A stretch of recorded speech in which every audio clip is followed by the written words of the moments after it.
আসসালামু আলাইকুম। আমার চ্যানেলে আপনাদের সকলকে স্বাগত।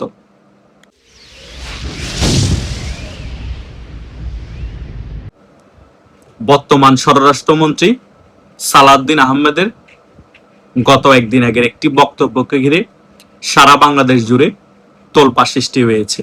তিনি জুলাই যোদ্ধাদের একটি প্রোগ্রামে তিনি ক্লিয়ারলি বলার চেষ্টা করেছেন, আওয়ামী লীগকে রাজনৈতিক দল হিসেবে আইনের আওতায় এনে নিষিদ্ধ করা হবে। ওনার বক্তব্যের মাধ্যমে আমরা এই বিষয়গুলো ক্লিয়ারলি বুঝতে পেরেছি। তিনি কি এটা জুলাই যোদ্ধাদের খুশি করার জন্য বলেছেন, নাকি সত্যি সত্যি বাংলাদেশ আওয়ামী লীগকে চিরতরে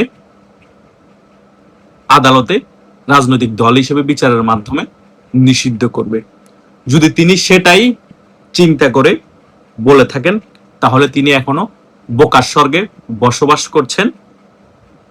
তিনি হয়তো ভুলে গিয়েছেন এই বাংলাদেশ আওয়ামী লীগ এখনো বাংলাদেশের সবচেয়ে বড় দল এবং সবচেয়ে জনপ্রিয় একটি রাজনৈতিক দল।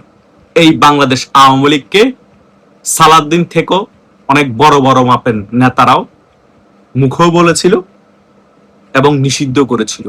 1958 সালে আইয়ুব খান বাংলাদেশ আওয়ামী লীগকে নিষিদ্ধ করেছিল। পরিণতি কি হয়েছে? আইয়ুব খানই হারিয়ে গিয়েছে, কিন্তু বাংলাদেশ আওয়ামী লীগ আবারও দাপটের সহিত রাজনীতিতে ফিরে এসেছিল এবং 1969 সালে গণ অভ্যুত্থানের নেতৃত্ব দিয়েছিল এবং 62 শিক্ষা আন্দোলন বলেন, 66 6 দফা বলেন, সকল আন্দোলনে এই বাংলাদেশ আওয়ামী লীগের অনেক বড় ভূমিকা ছিল। তারপরে আবারও সেম ভুলটি করেন কে? 1971 সালে ইয়াহিয়া খান। 1971 সালেও কিন্তু বাংলাদেশ আওয়ামী লীগকে নিষিদ্ধ করা হয়েছিল। পরিণতি কি হয়েছে? স্বাধীন একটি বাংলাদেশের জন্ম হয়েছে, তাও কার নেতৃত্বে? এই বাংলাদেশ আওয়ামী লীগের নেতৃত্বে। সো বাংলাদেশ আওয়ামী লীগকে যতবারই কোণঠাসা করার চেষ্টা করা হয়েছিল, বাংলাদেশ আওয়ামী লীগকে যতবারই নিষিদ্ধ করার চেষ্টা হয়েছিল, ততবারই বাংলাদেশ আওয়ামী লীগ দ্বিগুণ শক্তি নিয়ে রাজনীতিতে ফিরে এসেছে এবং বারবার ক্ষমতায় এসেছে। পৃথিবীর ইতিহাসে এত বড় রাজনৈতিক দল যতগুলো আছে, তাদেরকে যতবারই নিষিদ্ধ করেছে ততবারই তারা রাজনীতিতে ফিরে এসেছে। কিন্তু বাংলাদেশ আওয়ামী লীগ তার থেকে ব্যতিক্রম, কারণ বাংলাদেশ আওয়ামী লীগকে 1971 সালে নিষিদ্ধ করা হয়েছিল, 1958 সালেও নিষিদ্ধ করা হয়েছিল এবং 2024 সালের পরেও বাংলাদেশ আওয়ামী লীগকে রাজনৈতিক দল হিসেবে নিষিদ্ধ না করলেও কার্যক্রম নিষিদ্ধ করা হয়েছিল। তবুও কিন্তু এই 2 বছরে বাংলাদেশ আওয়ামী লীগকে দমিয়ে রাখতে পারেনি, কোণঠাসা করেও রাখতে পারেনি। সে কারণে এখন বাংলাদেশের ভারপ্রাপ্ত প্রধানমন্ত্রী বললেই চলায়, সালাউদ্দিন আহমেদ বাংলাদেশ আওয়ামী লীগকে আইনের মাধ্যমে নিষিদ্ধ করার প্ল্যানিং করছে। এটা হিতে বিপরীত হবে এবং বাংলাদেশ আওয়ামী লীগ আবারও দ্বিগুণ শক্তি নিয়ে বাংলাদেশের রাজনীতিতে ফিরে আসবে এবং এই সালাউদ্দিন সাহেবরা এবং সালাউদ্দিন সাহেবের দল বিএনপি বাংলাদেশ থেকে হারিয়ে যাবে। এটাই কিন্তু ইতিহাস বলে। আমি সবসময় বিএনপিকে একটা কনফিউজ দল বলি। কেন বলি জানেন? বিএনপি না মুক্তিযুদ্ধের পক্ষের শক্তির দল, না একেবারে বাংলাদেশ বিরোধী রাজনৈতিক দল, কিছুই বোঝা যায় না। কেন বোঝা যায় না জানেন? এই বিএনপি দলটাকে একেবারে সম্পূর্ণরূপে গ্রাস করে ফেলেছে এই জামাত ইসলামী। বিএনপি যারা মুক্তিযুদ্ধের পক্ষে শক্তি আছে, তাদের মাথার ভিতরও এখন গোবর ঢুকিয়ে একেবারে বাংলাদেশ বিরোধী বিষয়গুলো একেবারেই ঢুকিয়ে দিচ্ছে। এই বিএনপির অনেক নেতাকে বোঝানোর চেষ্টা করছে যে আওয়ামী লীগ এর সাথে যদি মোকাবেলা করতে হয়, আওয়ামী লীগকে যদি বাংলাদেশের রাজনীতি থেকে একেবারে ব্যানিশ করতে হয়, তাহলে মুক্তিযুদ্ধকে নিয়ে আপনারাও কোনো রাজনীতি করতে পারবেন না এবং বাংলাদেশের মুক্তিযুদ্ধের চেতনা নিয়ে যারা রাজনীতি করে, সে সকল বিষয়গুলো বাংলাদেশ থেকে মুছে ফেলতে হবে। বাংলাদেশের মানুষকে বোঝাতে হবে বাংলাদেশের মধ্যে মুক্তিযুদ্ধের চেতনা বলতে কিছু নেই। তাহলে অটোমেটিক্যালি ভাবে বাংলাদেশ থেকে আওয়ামী লীগের রাজনীতি চলে যাবে এবং আমরা এবং মামুরা মিলে বাংলাদেশটা আরামসে আজীবন শাসন করতে পারবো। এই বিষয়গুলো বিএনপির মাথা মোটা নেতাদের মাথায় বারবার ইনফ্লুয়েন্স করে ঢুকিয়ে দিচ্ছে জামাত ইসলামী নেতারা, বিএনপিও সেগুলো বুঝে এখন লাফাচ্ছে, আওয়ামী লীগের কার্যক্রম একেবারে নিষিদ্ধ করেছে, সংসদে বিল পাশ করে এখন আওয়ামী লীগকে রাজনৈতিক দল হিসেবে নিষিদ্ধ করার জন্য লাফাচ্ছে। এটা কিন্তু বিএনপির জন্যই কাল হয়ে দাঁড়াবে আগামীতে। কারণ বিএনপি যে একেবারে জামাত হয়ে যাচ্ছে সেটা মোটামুটি বোঝাই যাচ্ছে। বিএনপি রাজনৈতিক দলে এখন নারীদের আস্তে আস্তে গ্রহণযোগ্যতা কমে যাচ্ছে, নারী নেতৃত্ব একেবারে কোণঠাসা হয়ে যাচ্ছে। বিএনপির এখন স্বভাব, আচার আচরণ সকল কিছু জামাতের মতো হয়ে যাচ্ছে। আমি এখন বিএনপিকে একেবারে জামাতের মতো দেখতে পাচ্ছি, 19 আর 20, মানে বিএনপি এখন জামাত মিলেমিশে একাকার হয়ে গিয়েছে। তারা এখন বাংলাদেশ বিরোধী রাজনীতি করবে, পাকিস্তান পন্থী রাজনীতি করবে এবং ইন্ডিয়া বিরোধী রাজনীতি করবে। তারা এখন মুক্তিযুদ্ধের পক্ষের কোনো রাজনীতি করবে না, নামে মাত্র তারা মুক্তিযুদ্ধের রাজনৈতিক দল হিসেবে ট্যাগ লাগিয়ে থাকবে, কিন্তু ভিতরগত সকল কাজ হবে পাকিস্তানপন্থী রাজনীতি। এটাই এখন বাংলাদেশে ঘটছে এবং আগামীতেও ঘটতে যাচ্ছে। তাই বাংলাদেশের মধ্যে যে একমাত্র মুক্তিযুদ্ধের পক্ষের শক্তি রাজনৈতিক দল আওয়ামী লীগ, সেটা আবারও প্রমাণিত।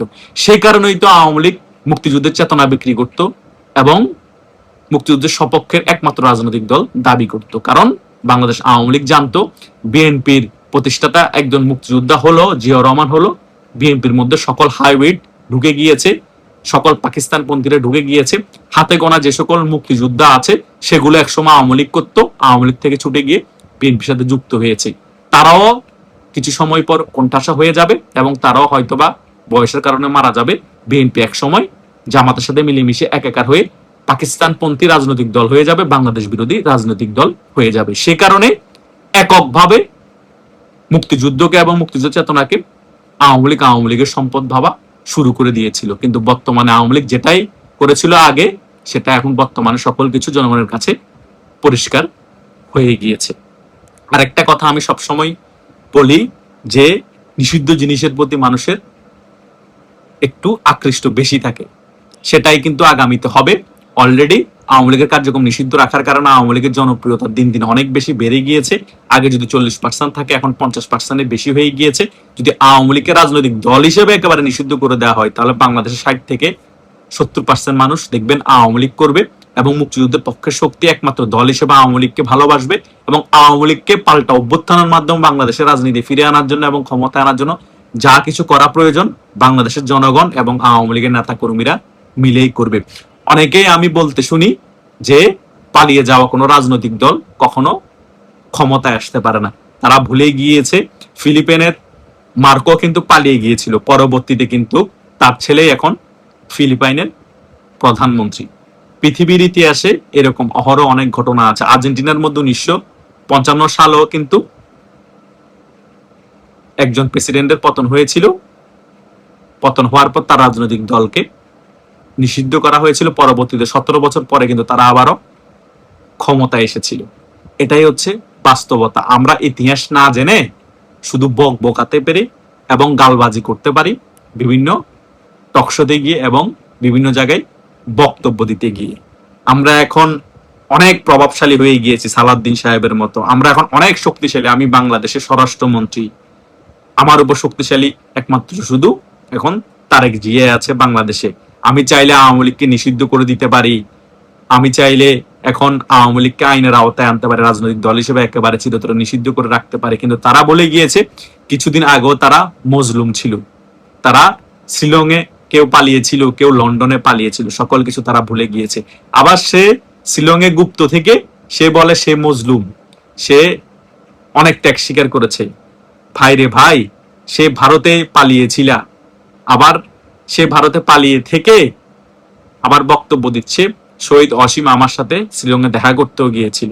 সে যদি পালিয়ে থাকে এবং তাকে যদি ভারতীয় কেউ বন্দিও করে রাখতো তাহলে কিভাবে এই শহীদ অসীম তার সাথে দেখা করতে গিয়েছিল? সকল কিছু কিন্তু আস্তে আস্তে খোলাসা হয়ে যাচ্ছে। এরা আসলে গুপ্ত ছিল, এরা সুখে শান্তিতে কেউ লন্ডনে ছিল, কেউ ভারতে ছিল। যখন সুযোগ পেয়েছে ঝুঁক বোঝে কূপ মেরে বাংলাদেশে ঢুকে সিস্টেমেটিক ভাবে আমুরা নির্বাচন করে ক্ষমতায় বসে গিয়েছে। এখন তারা বিশাল ক্ষমতাধর হয়ে গিয়েছে। তারা যা আগে মজলুম ছিল সকল কিছু ভুলে গিয়েছে। এখন আওয়ামী লীগের নেতা কর্মীদেরকে গুম করা হচ্ছে, খুন করা হচ্ছে, কোণঠাসা করে রাখা হচ্ছে। কিন্তু এগুলো বাংলাদেশের জনগণ ভালো চোখে দেখছে না। যতবারই বাংলাদেশ আওয়ামী লীগকে নিষিদ্ধ করা হয়েছিল ততবারই বাংলাদেশ আওয়ামী লীগ ঘুরে দাঁড়িয়েছে। এবারও যদি আওয়ামী লীগকে সিস্টেমেটিক ভাবে পাতানো, আদালতে বিচারের মাধ্যমে রাজনৈতিক দল হিসেবে নিষিদ্ধ করে আওয়ামী লীগ আবারও ঘুরে দাঁড়াবে এবং আওয়ামী লীগ আবারও খুব শীঘ্রই বাংলাদেশের রাজনীতিতে ফিরে আসবে এবং ক্ষমতায় আসবে। কেউ দাবি রাখতে পারবে না তারেক জিয়া যতই সালাউদ্দিন সাহেবকে দিয়ে মেটিকুলাস ডিজাইন করুক, কোনো লাভ হবে না। কারণ বিএনপির মধ্যে 60 থেকে 70% মুক্তিযুদ্ধের পক্ষে শক্তি এখনো আছে এবং বিএনপির মধ্যে তারাই যাচ্ছে আওয়ামী লীগের কার্যক্রম আবার সচল হোক, আওয়ামী লীগকে যাতে নিষিদ্ধ করা না হোক। তাদেরকে কিন্তু সালাউদ্দিন সাহেব এবং তারেক যে সিন্ডিকেটে কোণঠাসা করে রাখছে। তারা কিন্তু টকশোতে তাও বলে যাচ্ছে, তাদের ফেসবুকের মধ্যে এই সকল কথা বলে যাচ্ছে। কিন্তু আমরা যারা তরুণরা আছি, আমরা তো আল্লাহর রহমতে বেঁচে থাকলে দেখবো যে সালাউদ্দিন সাহেবদের কি হবে, তারেক জিয়াদের কি হবে, এই জামাত ইসলামের এবং এই জামাত শিবিরের পাকি বীর্য যারা আছে তাদের কি হবে। তারা তো বাংলাদেশে থাকতে হবে। আর বাংলাদেশের মানুষ এই বাংলাদেশে তাদের কি বিচার করবে যে মুক্তি যুদ্ধের এত বড় রাজনৈতিক দল বাংলাদেশ আওয়ামী লীগের কার্যক্রম নিষিদ্ধ করে রেখেছে এবং আওয়ামী লীগকে নিষিদ্ধ করার পায়তারা করছে। এই সকল ষড়যন্ত্রের বিচার এই বাংলাদেশে হবে এবং বাংলাদেশের মানুষই করবে। তাদের যে করুণ পরিণতি হবে এটা তারা হয়তো ভুলে গিয়েছে ক্ষমতার মসনদে বসে। কিন্তু আল্লাহ ছাড় দেন কিন্তু ছেড়ে দেন না। আল্লাহ এরা যখন মজলুম ছিল এদের পাশে ছিল এবং এদেরকে আবার ক্ষমতার মসনদে বসিয়ে দেখেছে যে এরা ক্ষমতায় বসে কি মানুষের উপকার করে না, এরা আরো বড় জুলুমবাজ হয়।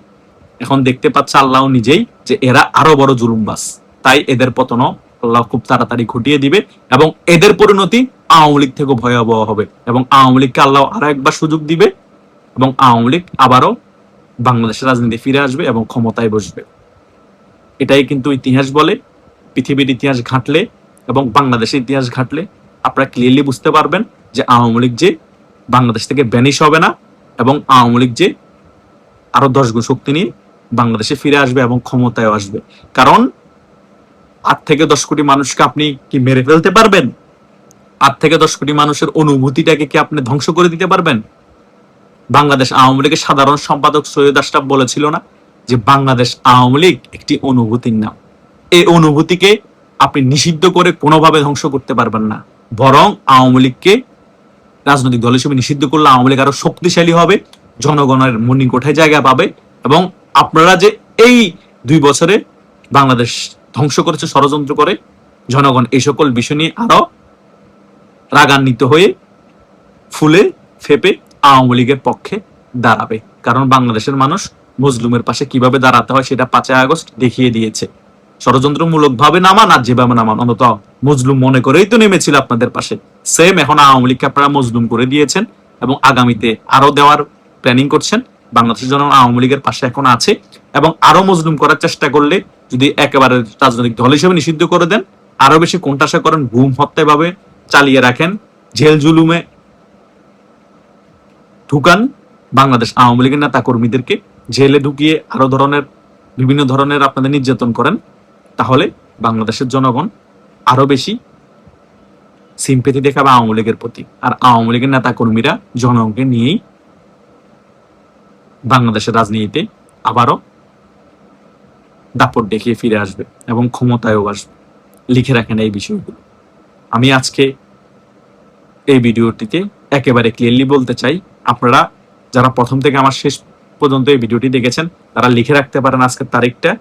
আওয়ামী লীগ যদি 15 বছর পরে ক্ষমতায় আসার কথা থাকতো এই সালাউদ্দিন সাহেবের এই সকল বক্তব্যের কারণে, এবং সালাউদ্দিন সাহেব যদি আওয়ামী লীগকে সংসদে তো বিল পাস করিয়ে কার্যক্রম নিষিদ্ধ করেছে, এখন যদি আদালতের মধ্যে আওয়ামী লীগের রাজনৈতিক দল হিসেবে নিষিদ্ধ করে দিয়েছে চিরতরে, তাহলে আওয়ামী লীগ 10 বছরের ভিতরেই ক্ষমতায় চলে আসবে।